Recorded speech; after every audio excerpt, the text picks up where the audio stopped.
CPIM Thiruvananthapuram ജില്ലാ സമ്മേളനത്തിൽ ആഭ്യന്തര വകുപ്പിന്റെ നിശിത വിമർശനം. MV ഗോവിന്ദന്റെ വൈരുദ്ധ്യാത്മിക ഭൗതികവാദം അറിയണമെങ്കിൽ പോലീസ് സ്റ്റേഷനുകളിൽ പോകണമെന്ന് വനിതാ പ്രതിനിധി ചർച്ചയ്ക്കിടെ പരിഹസിച്ചു. കോർപ്പറേഷൻ ഭരണത്തിനെതിരെയും സമ്മേളനത്തിൽ വിമർശനമുയർന്നു. തിരുത്തിയില്ലെങ്കിൽ അടുത്ത വട്ടം കോർപ്പറേഷനിൽ ഭരണം കിട്ടില്ലെന്നും പ്രതിനിധി ചൂണ്ടിക്കാട്ടി. തിരുവനന്തപുരം ജില്ലാ സമ്മേളനത്തിലാണ് ഈ വിമർശനം ഉണ്ടായിരിക്കുന്നത്. അർജുനുണ്ട് വിവരങ്ങളുമായിട്ട്. അർജുൻ, ആഭ്യന്തര വകുപ്പിനെതിരെ മാത്രമല്ല ജില്ലാ ഭരണകൂടത്തിനെതിരെ പോലും പ്രതിനിധികളുടെ വിമർശനം വരുന്നു. MV ഗോവിന്ദന് നേരെ പരസ്യമായി വിമർശനം ഉയരുന്ന സാഹചര്യം നിലനിൽക്കുന്നു. എന്തൊക്കെയാണ് വിവരങ്ങൾ? സേതു, പാർട്ടിക്കും കോർപ്പറേഷനും ഒപ്പം തന്നെ സർക്കാരിനും രൂക്ഷമായിട്ടുള്ള വിമർശനമാണ് 2 ദിവസമായി തുടരുന്ന പ്രതിനിധികളുടെ ചർച്ചയിൽ ഉണ്ടായിട്ടുള്ളത്. സംഘടനാ റിപ്പോർട്ടിൽ തന്നെ CPMന്റെ നിലവിലെ പ്രവർത്തനത്തെ വിമർശിക്കുന്നുണ്ട്. സംഘടനാപരമായ വീഴ്ചകൾ പാർട്ടിക്ക് ഉണ്ട്, ഇത് തിരുത്തി മുന്നോട്ട് പോകണം.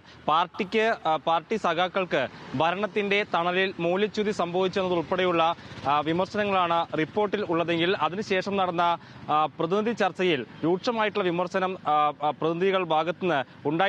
ഏറ്റവും പ്രധാനമായും മുഖ്യമന്ത്രിയെ വേദിയിലിരുത്തി ആഭ്യന്തര വകുപ്പിനെതിരായ വിമർശനം ഇന്നലെ രാത്രി ഉണ്ടായി. ADGP MR അജിത് കുമാറിന്റെ DGP സ്ഥാനക്കയറ്റവുമായി ബന്ധപ്പെട്ട് സർക്കാർ ആ രീതിയിലൊരു തീരുമാനം എടുക്കേണ്ടിയിരുന്നില്ല എന്നായിരുന്നു പ്രതിനിധി ചർച്ചയിൽ ഉണ്ടായിട്ടുള്ള വിമർശനം. അതിനുശേഷം ധനവകുപ്പിന്റെ പ്രവർത്തനം അമ്പെ പരാജയമാണ്, ധനവകുപ്പിന്റെ സാമ്പത്തിക മാനേജ്മെന്റ് ശരിയല്ലെന്ന വിമർശനം പ്രതിനിധികൾ ഉന്നയിച്ചു. പിന്നീട് തദ്ദേശ വകുപ്പിനെതിരായിട്ടുള്ള വിമർശനം ഉയർന്നു. ഇന്ന് രാവിലെയും പ്രതിനിധികളുടെ ചർച്ച തുടരുകയാണ്. ഇതിൽ ഏറ്റവും പ്രധാനമായി വിമർശനം ഉയർന്നത് കോർപ്പറേഷനാണ്. തിരുവനന്തപുരം കോർപ്പറേഷനുമായി ബന്ധപ്പെട്ട് അവാർഡുകൾ വാങ്ങുന്നുണ്ട്, പക്ഷേ അവാർഡുകൾ കൊണ്ട് കാര്യമില്ല, ജനങ്ങളുടെ പിന്തുണയാണ് ആവശ്യമെന്നാണ് ഈ പ്രതിനിധികളുടെ ചർച്ചയിൽ അംഗങ്ങൾ വിമർശനമായി ഉന്നയിച്ചത്. ഈ ഭരണം കൂടുതൽ മാറേണ്ടതുണ്ട് എന്ന തരത്തിലുള്ള വിമർശനം അംഗങ്ങളുടെ ഭാഗത്തുനിന്ന് ഉണ്ടായി. അതേസമയത്ത് മേയർക്ക് പൂർണ്ണമായിട്ടുള്ള പിന്തുണയാണ് ജില്ലാ സമ്മേളനം നൽകുന്നത്. മേയറെ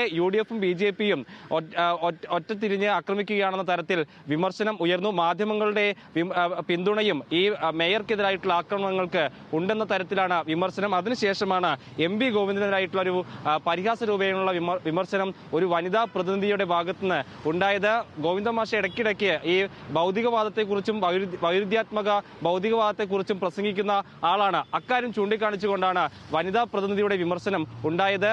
മാഷ് ഇടയ്ക്കിടയ്ക്ക് പറയുന്ന വൈരുദ്ധ്യാത്മക ഭൗതികവാദം എന്താണെന്ന് മനസ്സിലാക്കണമെങ്കിൽ പോലീസ് സ്റ്റേഷനിലേക്ക് പോകണമെന്ന തരത്തിലാണ് വിമർശനം ഉയർന്നത്. പോലീസ് സ്റ്റേഷനിൽ പ്രസംഗിക്കുന്നത് ഒരു കാര്യവും നടക്കുന്നത് മറ്റൊരു കാര്യവുമാണെന്ന തരത്തിൽ പോലീസിനെ വിമർശിക്കാനാണ് ഗോവിന്ദൻ മാഷിന്റെ വാക്കുകൾ ഉപയോഗിച്ചത്. പോലീസിൽ ആളുകൾക്ക് നീതി കിട്ടാത്ത അവസ്ഥയുണ്ട്. സ്ത്രീകൾക്കും കുട്ടികൾക്കും എതിരായിട്ടുള്ള അതിക്രമങ്ങൾ വർദ്ധിക്കുമ്പോഴും സ്ത്രീകൾക്കും കുട്ടികൾക്കും നീതി കിട്ടുന്ന അവസ്ഥ ഇന്ന് പോലീസ് സ്റ്റേഷനിൽ ഇല്ല എന്ന തരത്തിലാണ് വനിതാ പ്രതിനിധി വിമർശനം ഉന്നയിച്ചത്. പാർട്ടിക്കാർക്ക് പോലും പോലീസ് സ്റ്റേഷനിൽ നീതി ലഭിക്കാത്ത സാഹചര്യമാണെന്ന് അവർ പറയുന്നുണ്ട്. ഒപ്പം തന്നെയാണ് ഈ പാർട്ടി പദവികളിൽ വനിതകൾക്ക് വേണ്ടത്ര പ്രാതിനിധ്യമില്ല എന്ന തരത്തിലുള്ള വിമർശനവും വനിതാ പ്രതിനിധിയുടെ ഭാഗത്തു നിന്ന് പ്രതിനിധി ചർച്ചയിൽ ഉണ്ടായി. നിശ്ചിത പാർട്ടി പദവികളിൽ സ്ത്രീകളെ പരിഗണിക്കണമെന്ന് സർക്കുലർ ഇറക്കാനുള്ള ആർജവം കൂടി പാർട്ടി കാണിക്കണമെന്ന തരത്തിലാണ് വനിതാ പ്രതിനിധി ഈ പ്രതിനിധി ചർച്ചയിൽ വിമർശനം ഉയർന്നിട്ടുള്ളത്. അങ്ങനെ സർക്കാരിനെയും CPM-നെയും തിരുവനന്തപുരം കോർപ്പറേഷനെ ഉൾപ്പെടെ രൂക്ഷമായ രീതിയിൽ വിമർശിച്ചുകൊണ്ടാണ്